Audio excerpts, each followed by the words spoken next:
Assalamualaikum warahmatullahi wabarakatuh. Waalaikumsalam warahmatullahi wabarakatuh.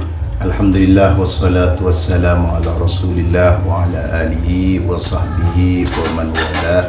Amma ba'du. Yang kami hormati beliau yang datang dari Surabaya, Kiai Haji Nur Ikhya.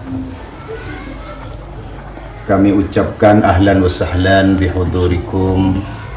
Muqaddim kamil ihtirami wa khafawati wa takrimi ilaikum.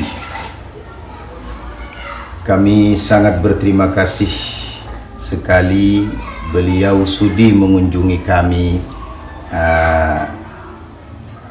yang mana beliau begitu jauh meluangkan waktunya hadir silaturahmi ke gubuk kami yang sederhana ini. Semoga beliau selalu dilindungi oleh Allah. Amin, amin. Dan semoga perjalanan beliau selamat sampai tujuan nanti. Amin. Dan juga pada intinya kami di sini ingin banyak mengambil informasi dari beliau, karena beliau ini sungguhnya banyak mengumpulkan data-data, baik data kejadian dari kaum sebelah yang banyak menyimpang dari tatanan syariat yang kita anut bersama. Maka kami nanti insya-Allah akan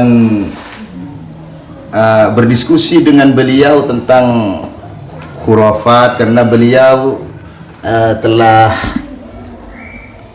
menulis ini buku tentang khurafat Ba'alawi. Di sini insya Allah teman-teman semuanya akan mengetahui sedikit tentang ulasan di dalam buku khurafat ini. Inggih Kiai? Nggih insyaallah. Inggih, dan matur nuwun Nyai, dan kami persilahkan kepada beliau untuk memberikan sambutan awal, dan juga nanti disertai oleh Kiai Haji Ja'far Shadiq. Terima kasih.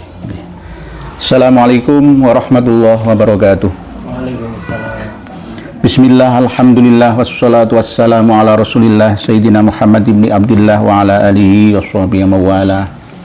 Qala Allah Ta'ala fi kitabil karim, a'udzu billahi minasyaitonir rajim, bismillahirrahmanirrahim.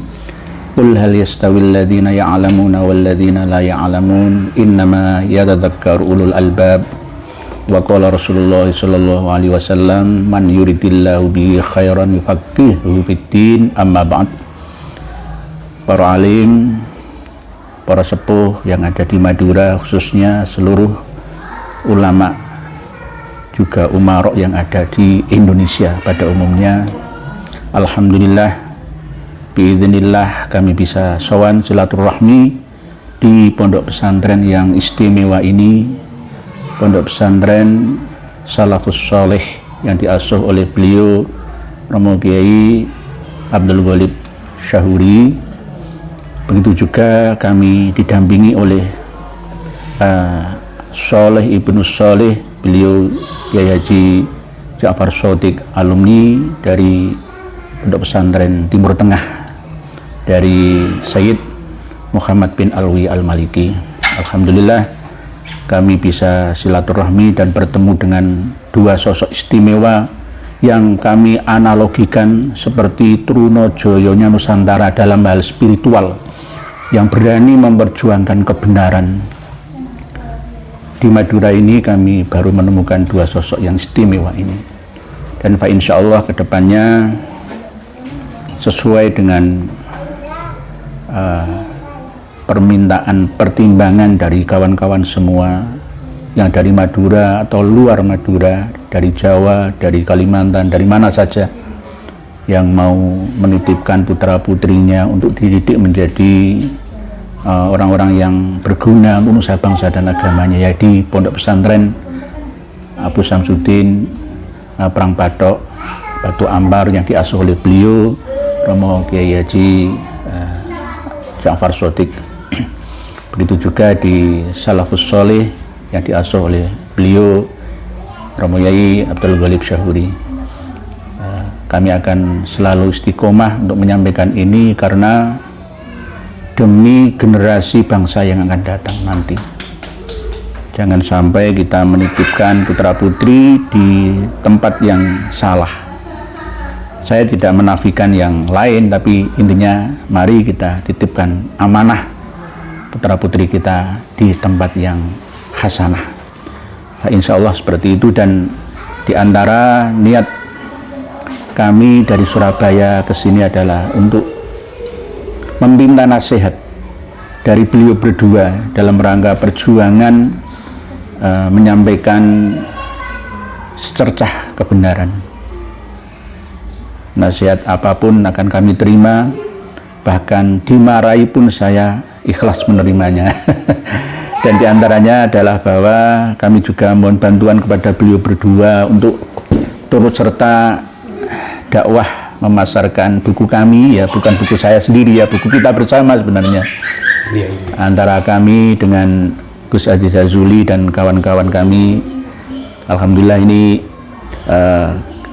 kami berikan kepada beliau Romo Yai Ja'far Shodiq, dan insya Allah yang berikutnya kepada beliau Romo Yai Abdul Ghalib Syahuri. Isinya apakah berisi fitnah, adu domba, atau iri dengki? Isinya enggak. Justru kami ingin mencerdaskan anak bangsa. Jika 2,5 juta penduduk di Pulau Garam Madura, yang khususnya di Pulau Madura, ya, belum lagi 6 juta yang di luar Madura, megang buku ini semua, Pak, insya Allah selesai, habis sudah, tanpa kendala dalam perjuangan kita, insya Allah seperti itu. Karena dimulai dari orang-orang yang luar biasa, yang jelas nasabnya, jelas sanad keilmuannya, seperti beliau-beliau. Bukan berarti saya yang pro dengan beliau berdua terus menyanjungnya, yang lain tidak, ya enggak sebegitunya. Kami tetap objektif ya, jadi ya salah. Begitu juga saya kalau salah, ya jangan sampai sungkan, iwa pekiwo, wah bolo dewi, gak dieling, enggak. Kalau saya salah, saya tetap mohon diluruskan, karena kami adalah manusia biasa, makhluk khotok wan nisyan. Tidak ada manusia yang sempurna. Manusia tidak ada yang sempurna, berarti jika berbohong dengan sengaja itu yang tidak boleh, atau membodohi umat dengan cara yang disengaja itu yang haram hukumnya. Oleh sebab itu jika ada kekhilafan, kekeliruan, mohon saling mengingatkan, mohon ingatkan kami. Nanti jika Pak Yai berdua membaca buku kami, ada yang perlu disempurnakan atau lakukan editing, akan kami lakukan, Pak, insya Allah dengan berbagai macam pertimbangan. Untuk mukadimahnya mungkin seperti itu, dan nanti pertemuan kita bertiga ini sesuai dengan seperti alir mengalir saja. Jadi natural saja, temanya terserah Romo Yai, saling memberi dan menerima informasi nih. Monggo kami kembalikan ke Yai Abdul Ghalib Syahuri. Baik saudaraku, selanjutnya satu patah kata dari beliau, mungkin dipersilahkan. Terima kasih atas waktunya. Alhamdulillah siang yang cerah dan barokah ini, kami ada tamu kehormatan di saudara kami dari para pejuang kebenaran. Ya. Sama-sama ya. Pejuang kebenaran itu memang pahit. Karena itu kulil haqqo walau kana murran. Seandainya tidak pahit, tidak akan ada jauh seperti itu. Bukan hanya kami, dulu guru kami pun Sayyid Muhammad bin Alawi Al-Maliki Al-Hasani, sejarahnya di dalam menyampaikan kebenaran di tanah suci Mekah, karena waktu itu raja yang berkuasa dakwahnya Wahabi. Jadi maulid itu sulit sekali diadakan di Mekah. Tapi beliau terus berjuang dengan adik beliau, ya guru saya juga, Sayyid Abbas bin Alawi Al-Maliki Al-Hasani. Sampai pernah beliau itu mau dibunuh itu bukan cuma sekali. Oleh tentara kerajaan ya? Iya, tapi rajanya itu ya rahmatullah alaihi, Raja Fahad itu pro beliau. Alhamdulillah. Terus pernah beliau itu nggak bisa pulang ya dari Indonesia. Hampir beliau itu ingin menetap di Indonesia. Orang sudah beli tanah di Malang, ceritanya seperti itu. Jadi ditelepon oleh Raja Fahad, jangan kembali Sayyid, karena terkait dengan keselamatan jenengan. Jadi kalau jenengan diancam mau dibunuh, ya kami juga mau dibunuh. Ini contohnya juga Sayyid Muhammad juga begitu. Dan contoh yang lebih mendalam dan mendasar ialah baginda Nabi besar Muhammad SAW yang mau dibunuh di Mekah. Akhirnya Sayyidina Ali yang menggantikan. Ternyata setelah dibuka ternyata bukan baginda Nabi. Nah, jadi hal seperti ini teman-teman ya, di dalam perjuangan kebenaran ini bukan hal yang baru. Jadi pendahulu kami, bahkan junjungan kami ini ya, baginda Nabi juga mau dibunuh dan diusir. Kalau beliau cuma dipersekusi misalnya. Kalau baginda Nabi diusir ya. Mekah ini bumi yang paling aku cintai. Seandainya kaum kami, umat kami ini tidak mengeluarkan, beliau juga tidak akan keluar. Iya. Tapi jadi, bukan keluarnya ke Hadramaut. Bukan ke Tarim. Tapi ke Madinatul Rasul. Subhanallah. Anggapan begitu. Begitu teman-teman ini. Terus kenapa kami ini memperjuangkan kebenaran? Bukan, katanya beliau, bukan atas dasar dengki, bukan atas dasar benci, bukan. Dan kami bukan memfitnah, tapi ini fakta. Nah, ini yang ditulis oleh beliau di sini. Saya tadi baca daftar isinya ya. Sudah baca daftar isinya karena kami juga pernah menulis, tapi sedikit tipis kan. Beliau tebal seperti ini. Nanti yang dua bukunya Yai tetap harus saling melengkapi ya. Jadi ini jalan, Yai Imad jalan, jenengan juga jalan semua, Yai Alwi Nurul Alam juga jalan semua, saling melengkapi ya. Di buku saya itu Yai kenapa tipis? Karena itu tidak ada rencana sebenarnya. Ya, kami kan hanya rencananya itu dengan beliau dan dengan Gus Hasan dulu ingin menjawab buku keabsahan Nasabah Alawi. Tapi pengalaman kami di sini ya, kalau bicara nasab itu, wah jangan ngurusin nasab orang, kan begitu jawabannya seperti itu. Nah, kami mengejar khurafat itu ya setelah debat di Maktab Daimi yang dihadiri oleh Guru Gembul itu. Nah, ternyata Bahar bin Semit besoknya itu mengkonfirmasi bahwa apa yang disampaikan oleh semua Habib itu sudah sesuai dengan ajaran mereka. Kata saya ya, kalau memang ini sesuai dengan ajaran mereka, berarti ajaran mereka sesat dong.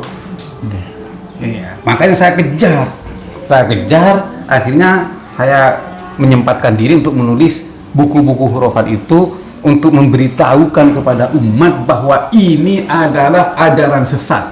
Tidak ada dalam Ahlus Sunnah wal Jamaah itu memperbolehkan mengaku Allah cuma di mereka. Terus tidak ada dalam ajaran Ahlus Sunnah wal Jamaah itu suruh nyemek-nyemek payudara di jalan, nggak ada. Cuma di ajaran mereka. Ini sesat. Tidak ada dalam Ahlus Sunnah wal Jamaah itu remas-remas kemaluan orang, tidak ada. Dengan alasan barokah ya tidak ada. Cuma di ajaran mereka. Nah, oleh karena itu kami sekarang ini berjuang menyuarakan kebenaran itu dengan fakta, bukan katanya ini berdasarkan fakta semua ya. Berdasarkan literatur keilmuan yang dipelintir. Ini begini ya. Alasannya dulu. Kenapa saya itu dulu mendalami sejarah? Dulu itu di pondoknya Syekh Muhammad bin Ali Al-Maliki ya. Ketika Syekh Muhammad itu musafir atau ketika liburan, itu santri-santri itu diajak nonton video. Videonya itu masih kaset dulu, bukan CD, karena dulu masih kaset coklat gitu. Iya. Di era 90-an kan. Iya. Terus tapi beliau itu menyetelkan video itu adalah video-video sejarah ya.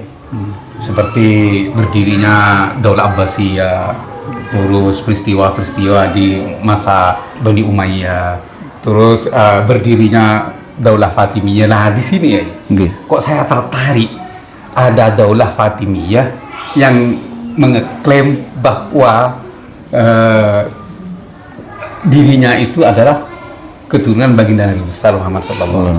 Sekilas Sayyid itu menyampaikan kepada kami santri-santrinya itu, ini bukan dari keturunan baginda Nabi. Nah, Karena itu saya berpikir, kok ada ya orang berani mengaku atau mengeklaim anak cucu baginda Nabi kalau memang bukan dari baginda Nabi. Oleh karena itu kami beli kitab Al-Bidayah wan Nihayah, Syiar A'lamin Nubala, ingin mengetahui tentang siapakah sebenarnya dinasti Fatimiyah itu ya. Nah, semakin membaca ternyata semakin banyak informasi-informasi yang kami amalkan. Nah, oleh karena itu kami banyak baca sejarah, akhirnya kami banyak mengetahui tentang cerita-cerita dan perjuangan-perjuangan para pendahulu kita dan para salaf-salaf kita, bagaimana mempertahankan agama Allah ini dari tangan-tangan orang yang ingin memelintir. Yang paling masuk kepada hati saya ya ini, waktu itu ketika ada gerakan pemelintiran Al-Quran di Basrah, di Kufah, itu Abdullah bin Hudzaifah datang kepada Amirul Mukminin, waktu itu Sayyidina Utsman bin Affan radhiyallahu ta'ala an. Ya Amirul Mukminin fi halqah, katanya. Ini ada gerakan-gerakan untuk pemelintiran Al-Quran. Awalnya saya masa iya ya, apa gunanya memelintir Al-Quran? Apa? Oh, ternyata sudah terjadi di umat-umat sebelumnya. Ketika Taurat dipelintir, ketika Injil dipelintir, ini sekarang giliran Al-Quran targetnya untuk dipelintir. La haula wala quwwata illa billah. Nah, terus ternyata Sayyidina Utsman ini, karena Sayyidina Utsman ini bukan seperti Sayyidina Umar keras dan tegas, ya hilim Sayyidina Utsman ini. Akhirnya Sayyidina Utsman nunggu 3 tahun untuk menyatukan Al-Quran. Dari pertama kali yang diusulkan, alaika bihim ya Amirul Mukminin, alaika bihim ya Amirul Mukminin, itu yang disampaikan oleh Abdullah bin Hudzaifah. Nah, terus kemudian ternyata itu digagalkan oleh Sayyidina Utsman, tapi Sayyidina Utsman karena mungkin ya bukan politisi murni ya, tidak mengantisipasi perkembangan gejolak di dalam menggagalkan gerakan mereka itu. Nah, ini pusatnya di Basrah ya? Pusatnya di Kufah dan Basrah. Iya, Irak ya. Irak. Iya. Nah, jadi akhirnya masuklah Abdullah bin Sabah ke Madinah untuk berikrar Islam. Kamuflase kan ya. Iya. Nah, setelah Abdullah bin Sabah itu bergerak ke Kufah, ke Basrah, kemudian ke Syam sebentar, terus ke Mesir, ini juga tidak diantisipasi. Iya. Jadi katanya Syekh Said Ramadan Al-Buti, saya ngefan berat kepada beliau ya. Almarhum iya. Beliau juga meninggal dibunuh di masjid pas saya melihat videonya itu. Iya. Saya ngefan dulu ketika waktu di Mekah beliau keluar, saya langsung beli. Saya punya kitab-kitabnya beliau itu semua karena saya ngefan berat. Nah, katanya beliau kanuna imin alal kutub. Jadi para sahabat itu tidak mengantisipasi gejolaknya perkembangan Islam yang masuk dari Eropa semua ke Islam, tidak diantisipasi bagaimana pola pikir yang brutal, yang frontal itu tidak diantisipasi. Nah, akhirnya gejolak itu membuat Islam terpecah belah. Nah, di sini ya hubungannya dengan apa yang kita alami di sini. Setelah masuknya Utsman bin Yahya ke sini, ini kan tidak diantisipasi oleh kiai-kiai sepuh. Iya. Akhirnya Utsman bin Yahya berkembang dan dibiarkan berkembang gejolaknya sekarang ini ya. Nah, oleh karena itu ya, menurut saya yang mungkin salah ya, yang mungkin benar. Jadi fitnah ini kalau dibiarkan berkembang biak, maka agama, akidah, bahkan bangsa yang kita cinta ini akan hancur.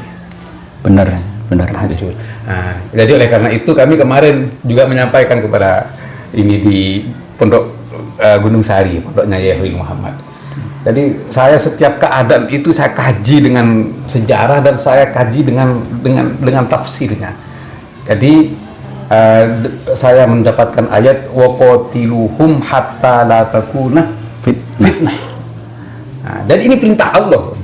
Waqatiluhum, perangilah mereka. Benar ayat ini konteksnya itu, domirnya itu kembali kepada kaum musyrikin. Iya.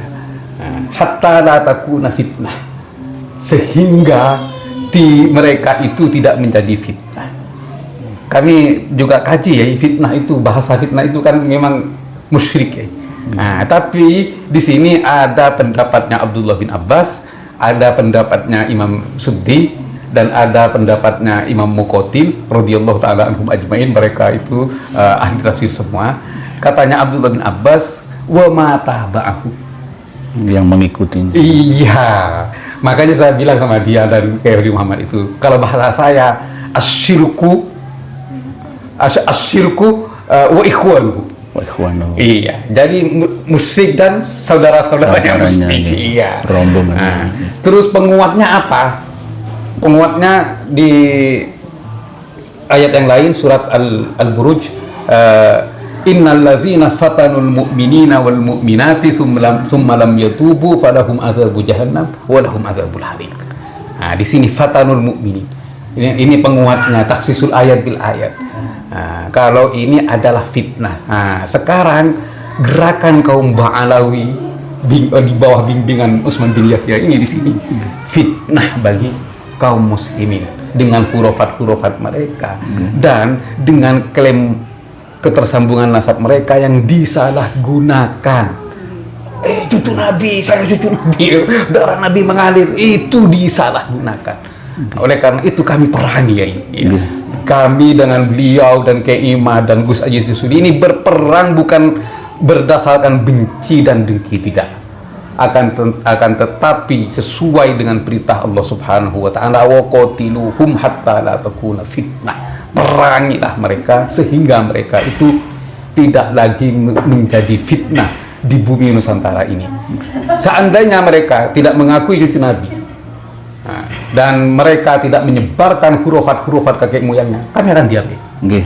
Ya. Saya sampaikan kepada teman-teman saya yang dari Habib itu, coba kalian jangan menyebarkan hurufat-hurufat kakek moyang mereka, atau kalau mau mereka dengan itu melakukan pernyataan kalau hurufat-hurufat kakek moyang kalian itu adalah sesat, maka saya akan diam. Nah, gitu kan ya. Tapi nggak mungkin mereka lakukan ya. Nggak mungkin, karena memang ini adalah agama mereka dan akidah mereka.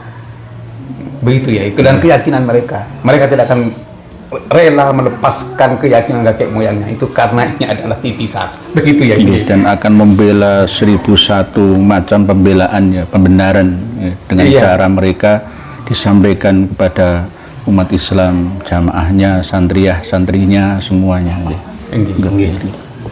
Baik saudaraku, kami akan membahas tentang hurufat ini. Sungguhnya sangat perlu hurufat ini, karena kalau kita mengkaji nasab mereka yang memang itu jauh dari kata benar, kata makbul pun itu tidak bisa ya, karena dalam data mereka sendiri itu banyak terdapat illah qadihah jarihah. Oleh sebab itu kami fokuskan sekarang ini kepada pertama, yaitu sebelum kami membuka ini khurafat, karena khurafat ini sungguhnya juga dapat membatalkan nasab yai. Kalau kita merujuk kepada Syiar A'lamin Nubala yang diterangkan oleh Imam Az-Zahabi di juz 3 halaman 9, ada yang halaman 5, itu mengatakan bahwa nasab yang ditetapkan bi aqwalin khurafiyah fahada laysa bimusbitin abada. Nasab-nasab yang ditetapkan melalui khurafat itu tidak bisa ditetapkan, karena apa? Nanti ini kethikohannya. Kalau kita berbicara khutun nasabah ini tidak ada dari Ba'alawi, ini masih di bawah ya. Ini bukan 550 tahun. Lebih dari itu. Kalau kita pakai pendekatan ruk'ah, catatan ruk'ahnya itu yang paling tua dari kaum habaib itu ya Al-Burqatul Musyikoh. Di Al-Burqatul Musyikoh pun ternyata di sana banyak sekali khurafat yang dicantumkan. Sehingga kalau ini dijadikan dasar untuk pengisbatan sebuah nasab sebagai informasi pertama dari nasabnya kaum habaib, ya tidak usah pakai metode ilmu nasab, metode khurafahnya ya sudah batal, karena rukahnya tidak sahihah. Begitu. Terus kalau kita membicarakan, membedah semua ini, dikatakan ini ngerasani, nggak ada kerjaan, Adu domba. terus adu domba. Ini apa bedanya dengan ulama jarh wa ta'dil? Dulu itu ada seorang yang bernama Abu Turab An-Nakhshabiyai. Nggih. Itu di saat Imam Ahmad ibn Hanbal membahas tentang hada ulama thiqah, hada ulama kadzab, hada ulama dhaif, hada yang namanya Abu Turab ini kan orang sufi ya. Bilang sama yang namanya Imam Ahmad ibn Hanbal, la taghtabil ulama. Jangan kamu ngerasani ulama. Apa bilangnya beliau Imam Ahmad ibn Hanbal? Ternyata beliau mengatakan, waihak ya Abu Turab, celaka kamu Abu Turab, hadza nasihatun, ini nasihat, walaysa hadza bighibah, ini bukan ghibah. Jadi kami ini membahas khurafat, nasab mereka, tentang sejarah siapa itu Utsman bin Yahya, yang terus banyak kenil-kenil yang lain ya, kami banyak datanya. Itu sungguhnya ya bukan ngerasani. Kami ini membicarakan hak. Kalau membicarakan hak itu bagian dari nasihat, kan begitu. Oleh sebab itu kami pertama kali yai, karena banyak di media informasi sekarang ini mengatakan bahwa katanya Ki Hasyim Asy'ari ini mendapatkan sanad ilmu katanya yai dari Muhammad Al-Habsyi, Husain Al-Habsyi. Ini yang dari Imam Nawawi ya, Muharrar Madhab. Terus di sana ada kata-kata Sayyid, beliau mengatakan Sayyid Husain Al-Habsyi. Kadang-kadang ini oleh para orang yang tidak meneliti tentang kajian kaidah ilmu nasab, ini dianggap mengisbat nasab ya, gitu. Padahal Sayyid itu tidak melulu digunakan untuk keturunan baginda Nabi. Banyak orang yang bergelar Sayyid, kalau di Arab itu Sidi, itu semua dipanggil Sidi. Bahkan di Rasail fi Ilmil Ansab telah jelas di halaman 34 bahwa yang namanya al-ansab lil bashar kal asanid lil khabar. Jadi sekedar menyebutkan sayyid itu la ibrata bila qabi sayyidin aw syarifin ila akhirih ma lam yakun nasab sahihan. Itu tak jadi acuan, tidak dianggap bahwa gelar sayyid itu baru dikatakan isbat. Tidak, itu hanyalah kop untuk memuliakan guru, kadang yang untuk penghormatan kepada tokoh bisa saja. Imam Ghazali juga disebut Sayyid. Secara umum Ghazali panggilan penghormatan. Raden, Raden itu kan bagian daripada penghormatan. Pertanyaan kami, sanad Ki Hasyim Asy'ari ke Imam Nawawi Muharrar Madhab ini yang melalui Husain Al-Habsyi, ini kok nyampenya 8 generasi ini gimana ya? Karena begini, Ibnu Hajar Al-Haytami itu sanadnya ke Imam Nawawi ini 8 juga, sedangkan yang namanya Ki Hasyim Asy'ari ke Ibnu Hajar itu 12 ya. Ini gimana menurut jenengan ini? Kalau dalam segi tinjauan silsilah sanad ya nggak masuk lah, nggak masuk. Jadi hitungannya hampir sama seperti hitungan silsilah nasab Hadratus Syekh Haji Hasyim Asy'ari yang kami temukan di dalam kitab Ziyadah Ta'liqat ya, karya beliaunya. Itu ada muqaddimah yang disampaikan oleh Cucunda, yakni dari Gus Isom Khazik, itu cucu dari Sibet ya, pihak perempuan putrinya, yakni Hajah Khadijah, putrinya Hadratus Syekh Haji Hasyim Asy'ari, yang memberikan kata pengantar bahwa Haji Hasyim Asy'ari itu keturunan yang kelima dari Sultan Hadiwijoyo Joko Tingkir. Joko Tingkir. Ini jelas nggak masuk akal. Nggih. Jadi kitab Ziyadah Ta'liqat itu pun kalau menurut saya ya secara analisa yang kami temukan di dalamnya itu tidak murni karya dari Hadratus Syekh. Nggih. Karena ada kesalahan di mukaddimah pengantarnya juga. Nggak mungkin selama hampir 400 tahun itu cuma 5 generasi yang tercatat leluhurnya Hadratus Syekh Muhammad Hasyim bin Yai Asy'ari bin Yai Abdul Halim bin Pangeran Benowo.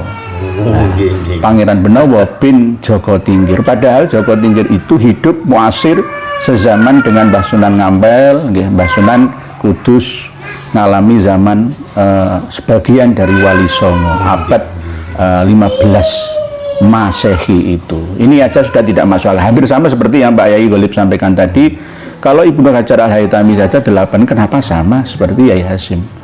Ki Hasyim Asy'arinya ke Ibnu Hajarnya 12. Nah, ini jelas nggak sesuai dengan standar nggih. Bahkan kalau rasional ya. Nggih, begitu juga ketika kami teliti Habib Husain Al-Habsyi, setelahnya di atasnya itu ada Ismail bin Jarrah, itu nggak terkenal, majhul ya menurut saya. Terus Ismail bin Jarrah itu mendapatkan hadis Imam Muslim dari Syekh Abdul Ghani An-Nablusi dari Nablus, padahal jaraknya terlalu jauh. Bagaimana dari Syekh Abdul Ghani An-Nablusi ke Ismail bin Jarrah ke Husain Al-Habsyi lalu ke Hadratus Syekh Ki Haji Hasyim Asy'ari yang wafat abad 20 Masehi 1947. Jelas nggak sesuai standar. Hitungan kurun-kurunnya itu nggak nyambung itu. Apalagi tidak hanya Husain Al-Habsyi saja, ada 2 lagi, Alwi Asgaf dan Hasan Al-Attas yang katanya juga termasuk guru sanad keilmuannya Hadratus Syekh. Padahal pada waktu 1893 sampai 1899 Masehi, ketika Hadratus Syekh Hasyim Asy'ari berada di Makkah, itu Hasan Al-Attas berada di Tarim. Tidak ketemu, lah ketemunya kapan? Atau mungkin simai ya, atau mungkin hanya sekedar wasiati atau apa ya, wallahu alam. Tetapi intinya semua itu kami mentahkan dengan 3 lembar sanad ijazah riwayah hadis Al-Muwatta, hadis Sahih Bukhari Muslim, hadis Sahih Sahih Muslim, Sahih Bukhari.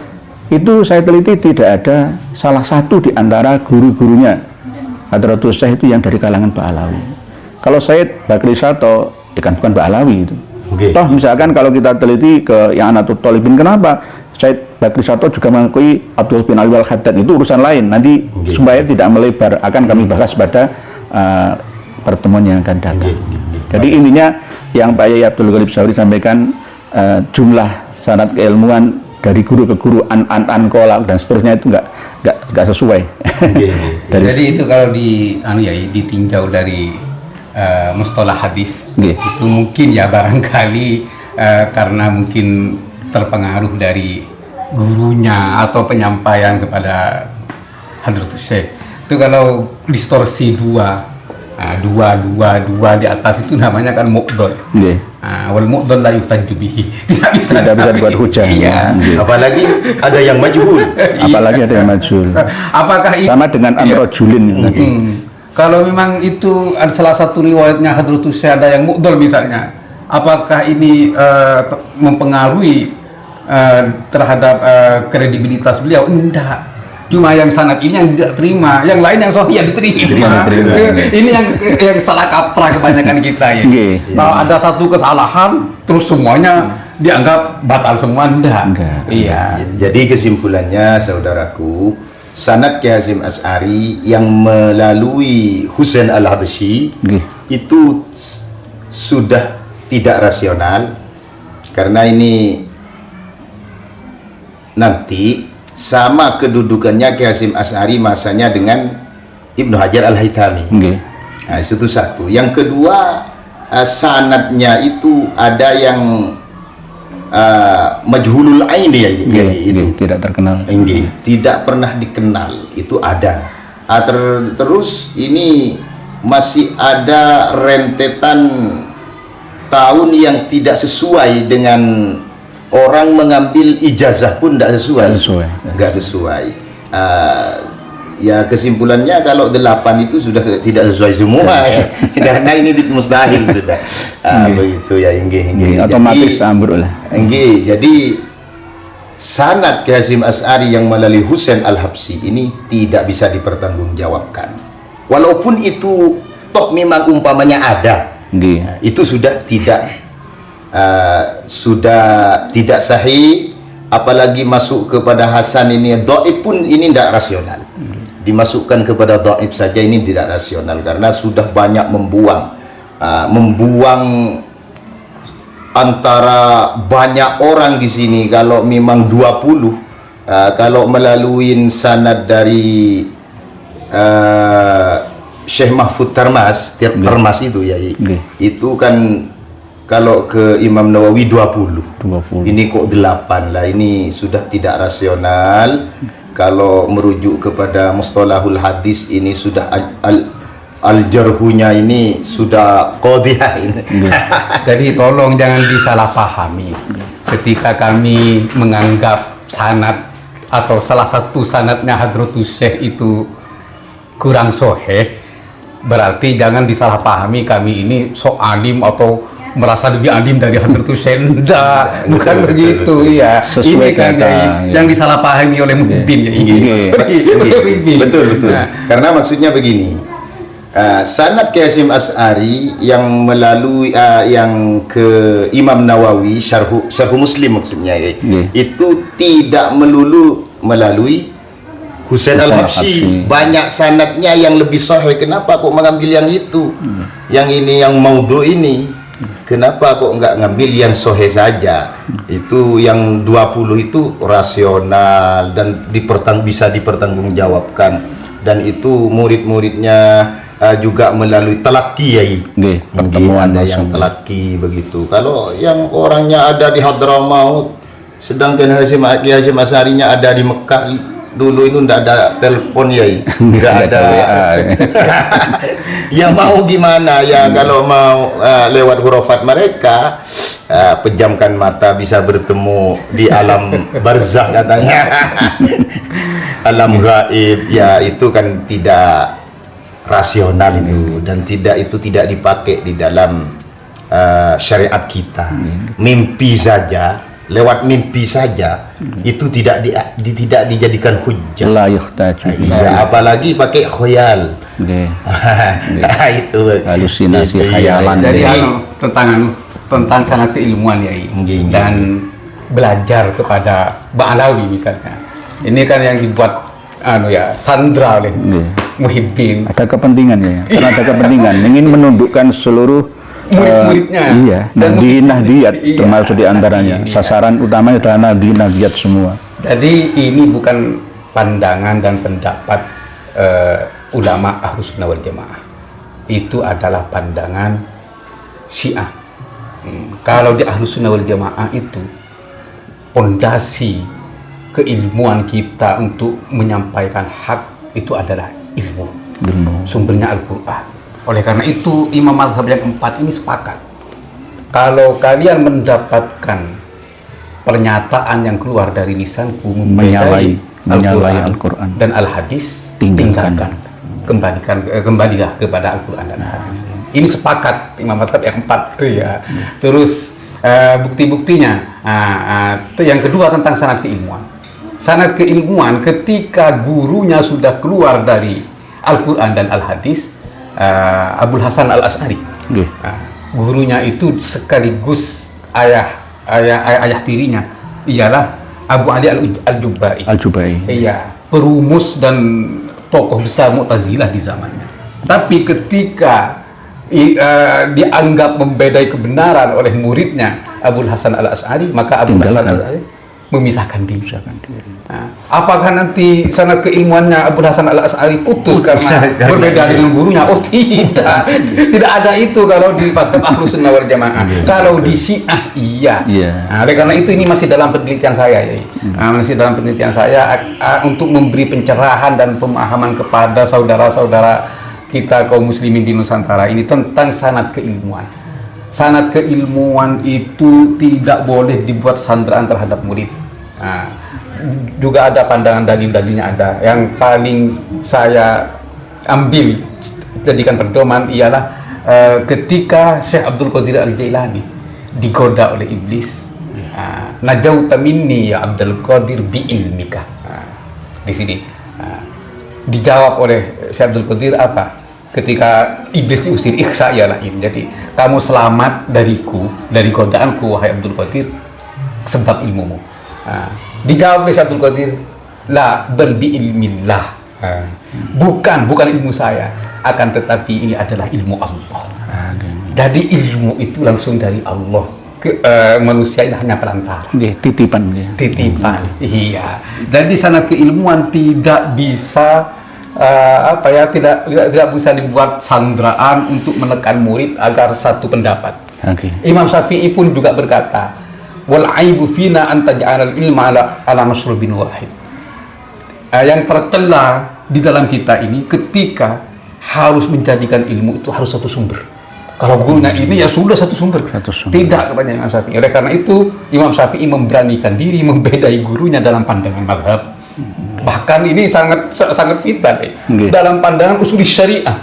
Itu Imam Syafi'i. Apakah Imam Syafi'i durhaka terhadap gurunya? Oh, tidak. Mazhab Ahlussunnah wal Jamaah tidak seperti itu. Apakah sanad keilmuan Imam Syafi'i putus karena membedai gurunya? Tidak. Gus Aziz Jazuli itu alumni Dalwa ya. Berbeda dengan Dalwa. Apakah putus ilmunya Gus Aziz Jazuli? Tidak. Saya juga di sini dianggap murid durhaka ya. Murid durhaka katanya karena beda pendapat dengan anak guru saya Syed Ahmad bin Muhammad bin Alawi Al-Maliki, karena pendapat beliau katanya mendukung nasabnya Habib, sedangkan saya menolak nasabnya Habib. Apakah nasab keilmuan putus? Tidak. Atau saya durhaka kepada guru saya? Tidak. Justru katanya saya kemarin itu ada salah satu kiai di Bangkalan itu, saya katanya keluar dari manhaj guru saya. Saya jawab, yang keluar dari manhaj guru saya itu adalah Anda. Karena manhaj guru saya itu mempertahankan dan memperjuangkan akidah Ahlussunnah wal Jamaah. Sedangkan akidah Ba'alawi menurut khurafat-khurafatnya ini keluar dari mazhab Ahlussunnah wal Jamaah. Demi Allah, ini keluar dari mazhab Ahlussunnah wal Jamaah. Coba carikan bukti dari tokoh-tokoh Ahlussunnah wal Jamaah yang menghalalkan nyemek-nyemek udara di jalan. Kata bahasanya beliau, saya akan taslim. Saya akan taslim ya. Kalau ada dari tokoh Ahlussunnah wal Jamaah yang menghalalkan bahkan menganjurkan nyemek-nyemek payudara di jalan, saya akan tarik kembali buku catatan kami. Bahasanya beliau begitu. Saya akan taubat dah. Apalagi beliau nanti paling gembira ini kalau diperbolehkan.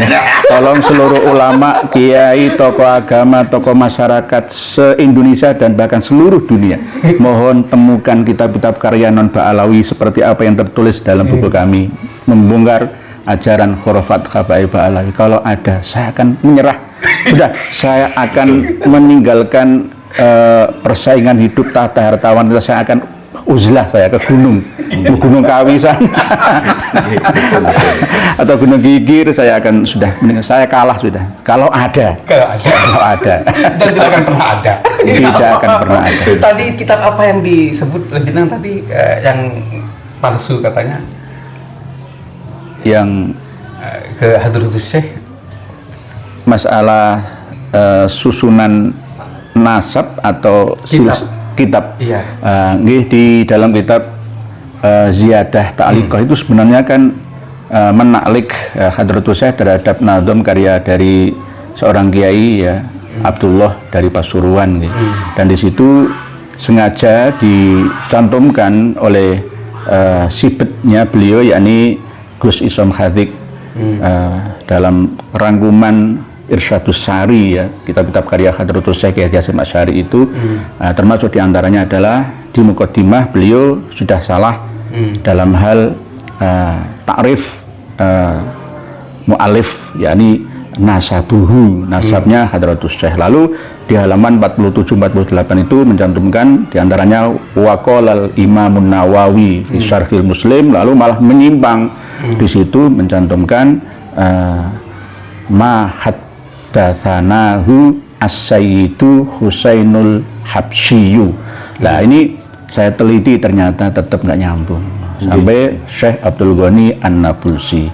Jadi ini mungkin ya belum diketahui oleh kebanyakan bahwa kami ini juga menyimpan silsilah sanad riwayat hadisnya Hadratus Syekh dari Al-Muwatta, dari jalur Muslim, dari jalur Bukhari, bahwa tidak ada Ba'alawinya sama sekali. Betul. Di dalam catatan NU online yang sudah lama disebarluaskan melalui media, itu juga ada catatan tambahan, keterangan tambahan alternatif lain dari periwayat yang meriwayatkan bahwa Hadratus Syekh itu mendapatkan ijazah riwayat hadis Bukhari, bukan Muslimnya, malah dari Husain Al-Habsyi inilah. Ini termasuk selegenci lah. Selegenci karena berdasarkan catatan tahun 1970-an oleh seorang wartawan ya, Habib Muhammad Asad Syihab atau Syahab itu. Lah kami dihujat mati-matian, nggak percaya sama Asad Syihab, padahal Asad Syihab itulah orang yang berjasa plus pahlawan nasional kita yang memberitakan proklamasi ke seluruh penjuru Timur Tengah dan dunia pada umumnya. Kenapa masih tidak percaya? Gak masalah itunya. Ini masalah kepentingan kok. Kepentingan kedepannya. Bahwa ternyata framing dan klaim-klaim sepihak itu tetap ada dari kalangan mereka, siapapun dia. Kalau dia berasal dari Ba'alawi itu pasti patut kita curigai. Ada kepentingan. Termasuk diantaranya ya misalkan Mbah Yai Khalil Bangkalan dirawi sama Habib Salim bin Jindan ya, yang Malikulia itu katanya. Ini nanti saya dimarahi orang lagi, kelahiran Surabaya, hijrah di Jakarta dan mendirikan Al-Fakhriyah yang sekarang diteruskan oleh Jindan bin Jindan itu. Nah, di sini nanti Malikulia itu kalau di bahasa Indonesia kan sinting itu ya. Bisa. Ya, maksudnya mohon maaf ya, maknanya agar supaya bisa ini paham gitu. Melankolis atau malikulia atau ya bisa setengah DGJ lah. Dalam hal-hal tertentu gitu. Tetapi kalau dalam dunia mistik sufi itu balah majdzub. Majdzub. Nggih, kasyaf. Majdzub. Jadi ini beda. Kalau kasyafnya ngarang-ngarang ini minallah minasyaiton gimana ini? Ya, bisa juga bukan waliullah. Tapi walius itu tadi kepemimpinan Allah alam gitu. Ya, yang disampaikan imam mereka dari kutipan Imam Ghazali ya. Iya. Jadi kalau ada kasyaf dan karomah itu tidak sesuai dengan Al-Qur'an dan Al-Hadis itu fahuwa min auliya asyaiton. Mereka yang gila. Ya, makanya itu pernah sowan ketemu dengan Mbah Yai Khalil Bangkalan, nanti akan dikarang kitab atau majmu' kalam lil Habib Salim bin Jindan yang menerangkan bahwa Mbah Yai Khalil aja ya pernah berguru dengan saya. Ini menurut saya Salim bin Jindan, saya pernah bertemu dengan beliaunya dan beliau juga meminta barokah dari saya. Ya berarti Mbah Yai Khalil Bangkalan itu murid saya. Nah, yang ngarang saya terserah saya, yang ngarang saya. Versi mereka. Nah, sama seperti versi saat Syahab tadi, Muhammad Saat Syahab tadi. Ya, versi Ba'alawi. Memang versi Ba'alawi sanad keilmuannya Hadratus Syekh itu ada dari kalangan mereka. Guru-gurunya itu ada Alwi Asgaf, Hasan Al-Abbas dan Husain Al-Habsyi itu. Ternyata setelah diteliti malah amburadul ya. Amburadul. Delalai begitu. Tidak ada kejahatan yang sempurna. Wah, ini banyak termasuk di Rumel Abbas itu menghujat saya, di Zaini juga menghujat saya. Silahkan, ayo kita adu data lah gitu loh. Jangan menjatuhkan tanpa data gitu loh. Itu namanya fitnah lah itu. Jangan istilahnya menyudutkan orang dengan hawa nafsunya. Jangan. Ayo kita adu data, dan saya memiliki data itu. Saya sudah komunikasikan dengan Kiai Haji Marzuki Mustamar, dengan Kiai Haji Imam Usman bahwa ini loh sanad Al-Muwatta, sanad Muslim, sanad Bukhari dari Hadratus Syekh Haji Hasan nggak ada Ba'alawinya. Iya, ini dalam penelitian saya ya, tentang sanad keilmuan, terus berguru dan kitab ini ya. Jadi saya juga mendalami, tapi sayangnya saya sejarah Indonesia ini kurang banyak tahu. Nanti saya minta data-data kepada. Ya, insya Allah sama-sama belajar. Jadi begini tentang tadi. Oh, ini tokoh pejuang nasional misalnya. Oh, ini tokoh yang membacakan apa ya, penyusunan proklamasi siapa tadi namanya? yang wartawan itu Iya. saat Syahab. Saat Syahab di sini. Jadi ini bedanya Ahlus Sunnah wal Jamaah dengan Syiah. Kalau Syiah itu pedoman mereka adalah orang, manusia. Tapi kalau Ahlus Sunnah wal Jamaah itu pedoman di dalam menentukan sikap keilmuannya itu adalah ilmu. Betul. Kalau sekarang, nah contoh-contohnya saya sampaikan.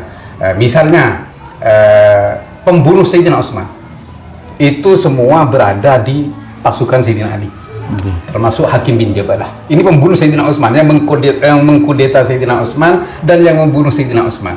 Dan di Sayyidina Ali ini kelompok-kelompok Khawarij ini ada di Sayyidina Ali semua. Seperti yang tadi Habib siapa Salim yang ke Syekhona Khalil Bangkalan, Salim bin Jindan. Salim bin Jindan, ya. Seperti yang disampaikan oleh Nak Mail. Syekhona Khalil aja dikelilingi Habib. Bukan nama Il itu masih dua pupu dengan jenengan. Oh. Dinda Mail. Oh, Dinda Mail ya.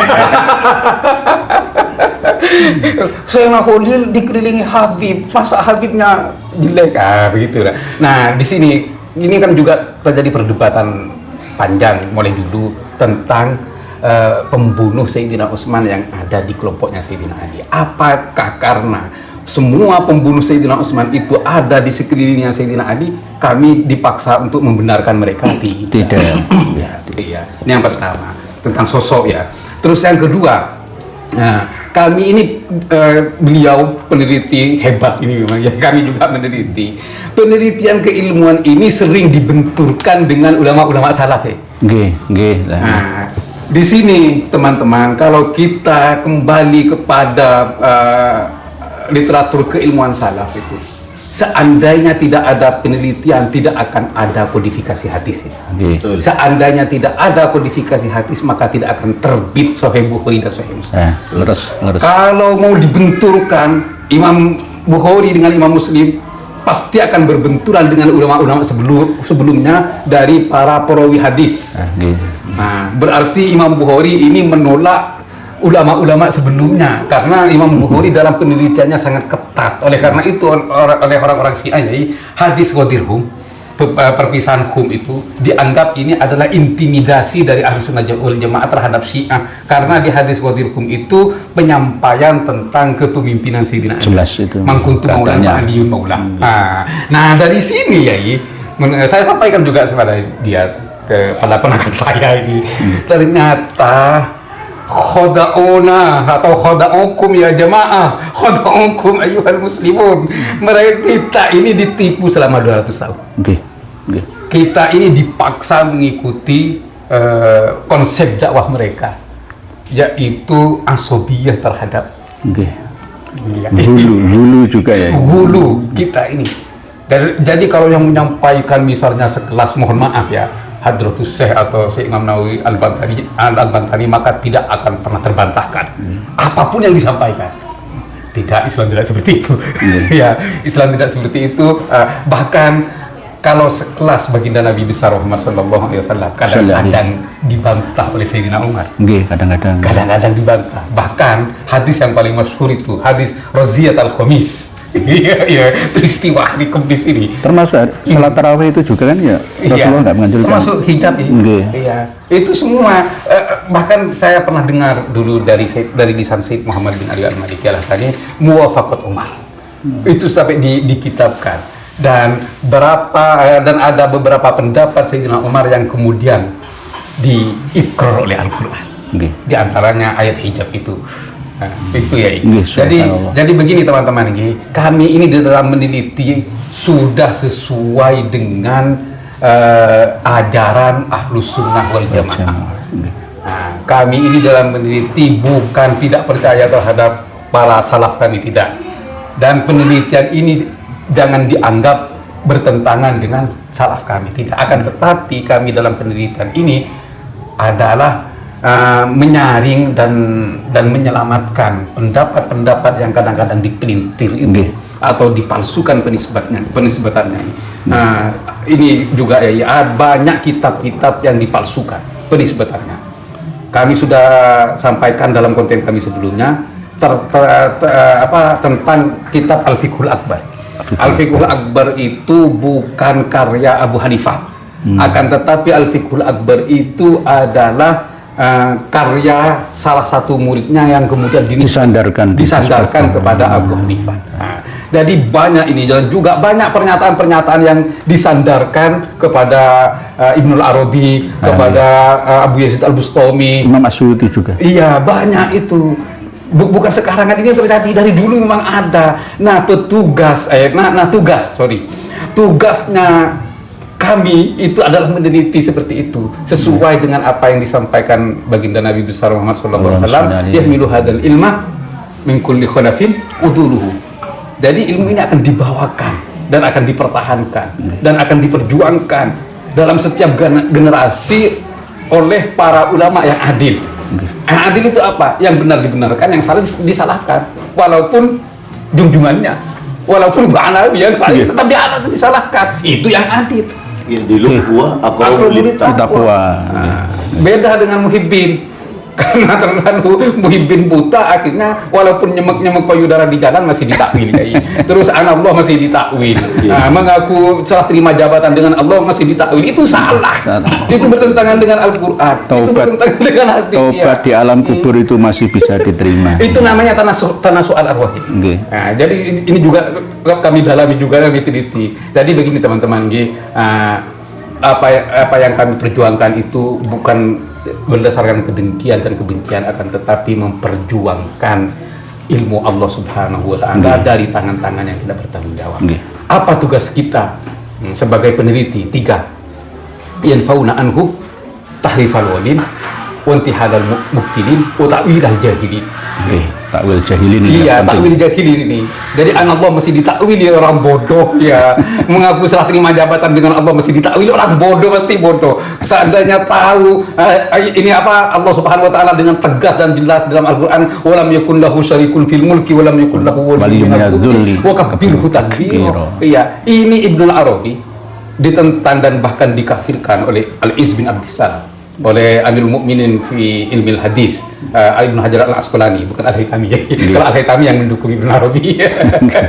Jadi ini dikafirkan oleh Ibnu Daqiqil Id. Itu kenapa? Karena pernyataannya itu yang menentang Al-Qur'an, diantaranya menetapkan keselamatan Fir'aun. Nah, itu. Jadi kalau ada pernyataan yang menentang Al-Qur'an, siapapun dia.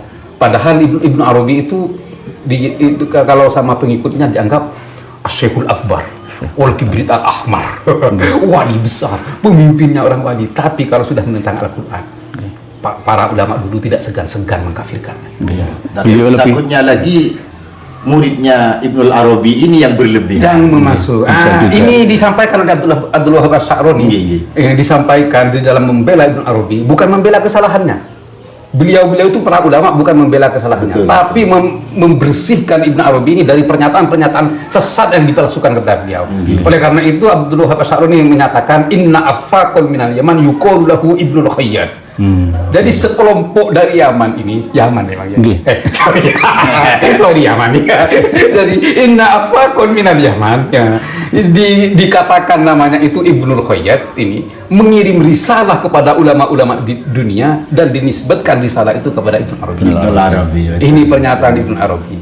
Iya. Subhanallah.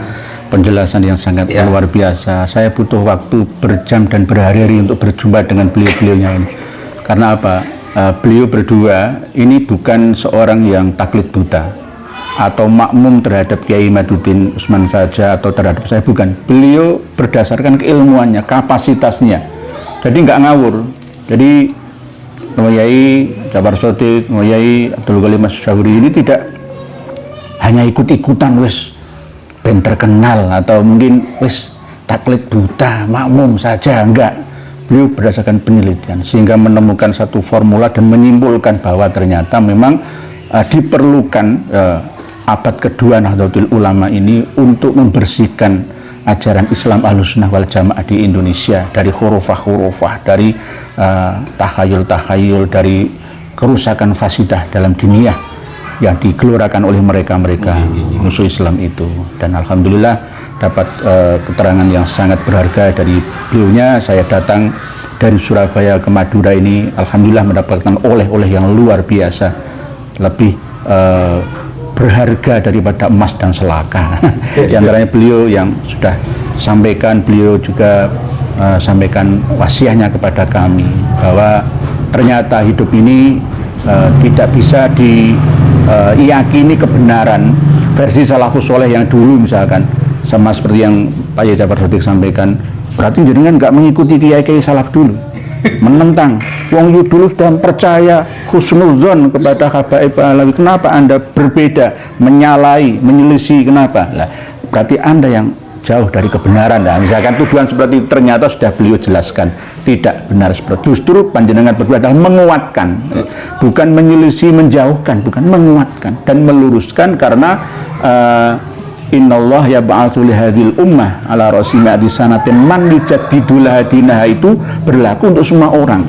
Di Madura mujaddidnya 2 orang mungkin ya, di Nusantara 2 orang, di dunia 2 orang, ya bisa juga. Jadi ini hal yang wajar yang dilakukan oleh ulama-ulama yang muktabar sejak dulu kala sampai sekarang. Terima kasih Yai atas petuah-petuahnya. Saya kembalikan kepada Romo Yai Abdul Ghalib, Mas Suri. Terima kasih saudaraku. Ini buku ini menjelaskan tentang 455 hurufat dari referensi 159 kitab. Oh, 159 referensi kitab. Ini alhamdulillah.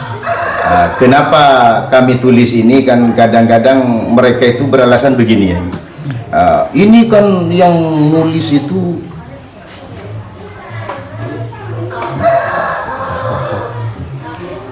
ini kan mereka dan tidak pernah disampaikan ke umum, bukan statement dari kami, kan banyak bilang begitu ya. Padahal mereka sudah punya statement. Sesungguhnya itu mereka mengatakan amalu salafina wasadatina al-ba'lawi hujjatun wa kafa bihim liman iktada. Ini kan sudah menunjukkan bahwa membenarkan hurufat-hurufat yang ada di sini, Bughiyatul Mustarsyidin, dan didukung oleh semua kitab-kitab mereka. Oleh sebab itu yang terakhir Kiai, monggo sebagai closing statement dari beliau juga Kiai Ja'far nanti. Terima kasih. 1 menit saya sampaikan bahwa apa yang diperjuangkan oleh beliau-beliaunya ini bukan karena lil mal, lil jah, lil mar'ah misalkan, bukan, tapi lillah. Mari kita ikuti bersama warga Madura khususnya yang ada di mana-mana di seluruh dunia, karena Madura itu berada di seluruh dunia. Ada, tidak hanya Madura saja, Jawa, semuanya umat Islam, untuk mengikuti apa yang menjadi langkah-langkah beliau berdua dalam rangka memurnikan ajaran agama kita. Dan sebenarnya 50% warga Madura khususnya itu sudah berada di belakang beliau berdua, tetapi karena ewuh pakewuh, gara-gara yai-yai sepuh yang sungkan itu tadi, karena mungkin bantuan sosial atau hubungan apa dengan yang mukibin atau dengan habibnya sendiri. Jadi inilah yang perlu diperjuangkan kembali untuk menyadarkan saudara-saudari kita yang ada di sini dan di mana saja di Indonesia. Dan terima kasih Romo Yai muda berdua, tokoh yang luar biasa. Insya Allah tidak rugi kita mengikuti beliau berdua. Pondokkan putra-putri panjenengan semua ke Ponpes Abu Samsuddin Batu Ambar, ke Salafus Soleh di Pamekasan sini juga sama, dan di pondok-pondok lainnya yang mampu membawa amanah bahwa ternyata ilmu kita ini adalah titipan Allah Ta'ala, bukan milik saya, bukan milik Yai Ja'far Shadiq, bukan milik Yai Ghalib, bukan, tapi milik Allah Ta'ala. Kita ini hanya menyampaikan. Toh seandainya saya punya santri dan santri itu melawan saya, ikhtilaf dengan saya, menyelisih saya, tapi santri saya ini berdasarkan Quran, hadis, ijma' qiyas yang lebih kuat hujahnya, saya boleh ditinggalkan dan saya rela. Betul. Saya rela untuk ditinggalkan dan disalahkan juga, dan jangan dianggap sebagai gurunya secara keilmuan, tapi secara orang tua anggaplah sebagai orang tua. Jadi beliau-beliau adalah orang yang terbuka, open-minded, orang yang senantiasa tidak menutup ya wawasannya dalam menerima masukan yang terbaru yang lebih baik dari sebelumnya. Mungkin demikian, Yai. Terima kasih. Seterusnya kami persilakan kepada beliau. Baik, kami berpesan kepada pemerintah Indonesia, jika masih sayang terhadap NKRI, tolong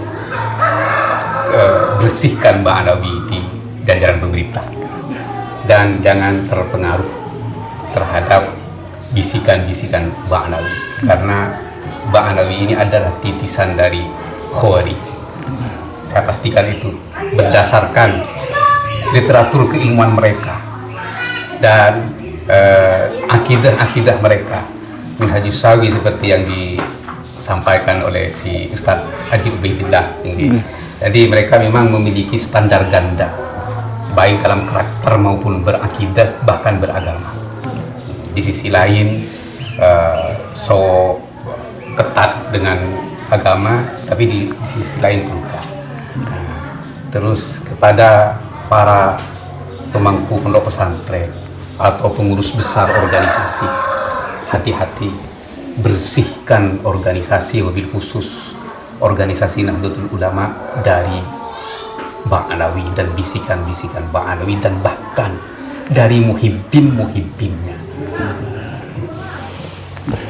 Setiap ada Ba'alawi di negara atau di organisasi, maka organisasi akan hancur terpecah belah. Faktanya Jatman sudah dipecah belah. Kenapa? Karena para pengurus Jatman dari dulu takut menghargai, menghormati, akhirnya Jatman dipecah belah. Relakah kalian semua ketika Jatman dipecah belah? Pasti satu kata tidak akan rela. Iya. Terus sekarang NU ini hampir dipecah belah melalui tangan jongosnya, ya, saya sampaikan tidak apa-apa ya, untuk memberi peringatan ya. Jadi kalau ini masih dipelihara jongos-jongos ini di NU, nanti NU pasti akan dipecah belah. Jadi benar apa yang disampaikan oleh Romo Kiai Haji Ma'ruf Amin, kalau NU sekarang berada dalam bahaya pecah belah. Iya memang betul beliau itu, karena beliau orang alim dan beliau itu cukup berpengalaman. Jadi oleh karena itu bersihkan semua ini dari kaum Ba'alawi. Pedoman kami ketika dulu Sayyidina Muawiyah meminta kepemimpinan dari Sayyidina Hasan radhiyallahu ta'ala, alasan Sayyidina Muawiyah, serahkan kepemimpinan itu kepadaku, maka aku akan membersihkan mereka-mereka dari jajaran khalifah dan dari pengurusan khalifah. Karena Sayyidina Muawiyah sayang terhadap kekhalifahan Islam. Jadi kepada jajaran pemerintah, kepada pengurus-pengurus pondok pesantren dan kepada pengurus-pengurus organisasi, bersihkan Nusantara, bersihkan pondok pesantren, bersihkan organisasi-organisasi ini dari mereka. Insya Allah Nusantara, NU dan organisasi-organisasi yang lain akan utuh dan bersatu. Jadi Pak Prabowo kalau memang sayang dengan NKRI, buktinya ya, Bapak dulu 2019 terjadinya unjuk rasa berjilid-jilid. Mereka mengadu domba pemerintah dengan rakyatnya, mengatasnamakan agama. Mereka selalu mengatasnamakan agama untuk mengadu domba. Sedangkan kami yang berjuang ini untuk menyelamatkan bangsa, untuk menyelamatkan umat dari mereka, dianggap kamilah yang mengadu domba. Kamilah yang memecah belah, padahal tidak. Yai, semua saya korbankan di 2019 ini demi Nusantara.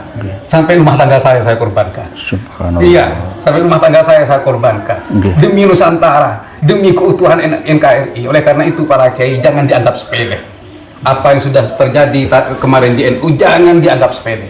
Kalau ini dibiarkan, maka NU jangan diharap utuh. Jadi oleh karena itu Sayyidina Muawiyah memaksa kepada Sayyidina Hasan untuk memberikan kepemimpinan itu kepada beliau, dan terbukti beliau memerangi semua kelompok Khawarij itu, dan bahkan tidak satu pun tersisa dari pelopor-pelopor kudeta Sayyidina Utsman itu, semua dibunuh oleh Sayyidina Muawiyah radhiyallahu taala an. Nggih, begitu. Ya, terima kasih saudara dan pemirsa semuanya. Semoga wawasan kita semuanya ini bisa terarahkan kepada rasionalitas yang sempurna sehingga bisa membaca mana yang benar, mana yang salah. Begitu. Terima kasih Kiai atas kunjungannya, juga Ki Ja'far. Semoga beliau berdua dilindungi oleh Allah Subhanahu wa taala, diberi panjang umur, murah rezekinya, dilancarkan segala urusannya. Terima kasih dari kami. Wassalamualaikum warahmatullahi taala wabarakatuh. Waalaikumsalam.